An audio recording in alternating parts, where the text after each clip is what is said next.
पकडले गेले आहेत. आपल्याच पक्षाचे तुकाराम म्हात्रे जे आहेत त्यांनी त्यांच्याच वॉर्डात या पकडले गेलेत. काय बोलायला या संदर्भात? नक्कीच आज त्यांच्या जी युती आहे ही अभद्र युती झाल्याने त्या युतीच्या पायाखालची वाळू सरकलेली आहे. म्हणून कुठेतरी या प्रभागातील लोकांना लालच निर्माण करून द्यायची आणि असा पैशाचा वापर करून चुकीच्या मार्गाने निवडून यायचं आणि मतं मिळवायची. मतं मिळवल्यानंतर कुठच्या प्रकारचा त्या प्रभागामध्ये विकास करायचा नाही हीच वृत्ती त्यांनी ठेवून म्हणून ते 10 वर्ष घरी बसलेले आहेत आणि पुन्हा ही जनता त्यांना या 5 वर्ष सुद्धा घरी बसवेल असा मला विश्वास आहे. दादा, मुख्यमंत्री साहेब देखील 29 तारखेला उपमुख्यमंत्री साहेब 29 तारखेला येणार आहे असं सांगण्यात येते, त्याबद्दल काय माहिती? नक्कीच या बदलापूर शहराचा चेहरा मोहरा बदलण्याचं काम माननीय एकनाथजी शिंदे साहेब यांनी केलेलं आहे. त्यांनी भरीव निधी म्हणजे आमदार असतील, खासदार असतील किंवा मी शिवसेनेचा शहर प्रमुख माजी नगर असेल किंवा आम्हाला तिघांना इतकं त्यांनी त्यांच्या सहीनिशी या 5 वर्षामध्ये मोठा निधी या शहराला दिलेला आहे.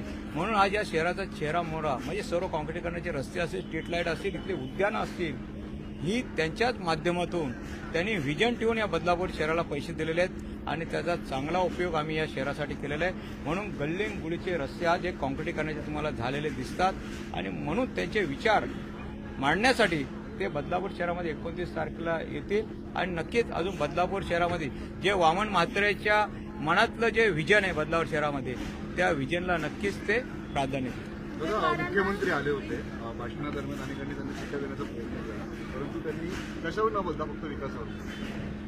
देवेंद्र फडणवीस साहेब हे एकदम चांगले मुख्यमंत्री आहेत. ते या महाराष्ट्रावर विजन ठेवून काम करतात आणि खरोखरच मी त्यांना धन्यवाद देईन.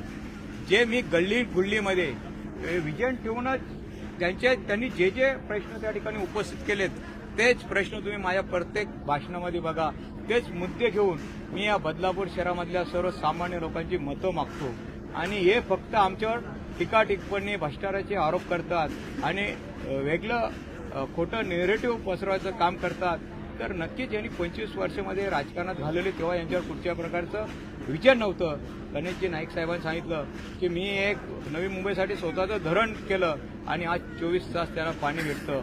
या सुटल्या इथल्या स्थानिक आमदारांनी जर विजन ठेवून या बदलापूर शहराचं काम केलं असतं तर आज बदलापूरची जनता पाण्यासाठी वणवण भटकली नसती.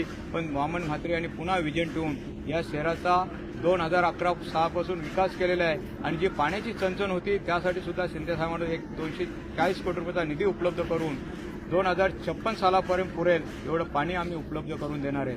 अंडरग्राऊंड ड्रेनेजचा सुद्धा नगरपालिकेच्या माध्यमातून टंडन आरसीसीच्या माध्यमातून 371 कोटीचा आम्ही DPR तयार केलेला आहे. अंतिम मंजुरीसाठी तो आहे तो सुद्धा